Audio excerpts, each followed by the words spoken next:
வணக்கம். நான் சத்யவர்ஷா. அனைத்திந்திய அண்ணா திராவிட முன்னேற்ற கழகம்தான் மக்களுடைய பாதுகாப்பை முழுமையாக நிர்ணயம் செய்து கொடுத்திருக்கின்றது. ஒவ்வொரு ஆட்சி அமைப்பிலுமே அனைத்திந்திய அண்ணா திராவிட முன்னேற்ற கழகத்தில் இன்றைக்கு 2 கோடி தொண்டர்களுமே மக்களுடைய பாதுகாப்பை நிர்ணயம் செய்யப்பட வேண்டும், வேலை வாய்ப்புகளை கொண்டு வந்து சேர்க்கப்பட வேண்டும் என்பதற்கான அங்கீகாரமாக உழைத்து கொண்டிருக்கின்றார்கள். ஆட்சி அமைப்புக்காக, நம்மளுடைய மக்களுடைய நலனுக்காக, நெசவாளி மக்களுக்கு நேரடியான வேலை வாய்ப்புகளை அனைத்திந்திய அண்ணா திராவிட முன்னேற்ற கழகம் ஒரு கூட்டமைப்பு தொழிலாக மக்கள் இருக்கும் இடத்துக்கே வந்து வேலை வாய்ப்புகளை கொடுக்கக்கூடிய பங்களிப்பாக அவர்களுக்குரிய வேலை நியமனம், சம்பளம், மருத்துவ காப்பீடு, விபத்து காப்பீடு, ஓய்வூதிய திட்டம் அனைத்தையுமே நிர்ணயம் செய்யக்கூடிய சட்ட திருத்தமாக அம்மக்களோடு சேர்ந்து ஒரு கூட்டமைப்பு தொழிலாக கொண்டு வரும் பொழுது, நேரடி கொள்முதல் தினமும் இதற்குரிய பங்களிப்பை ஏற்படுத்தும் பொழுது,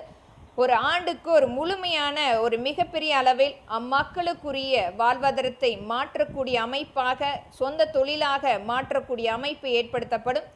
இது அரசாங்கத்துக்கும் அம்மக்களுக்குரிய மிகப்பெரிய ஒரு லாபம் ஊட்டக்கூடிய அங்கீகாரமாக அமைக்கப்படும்.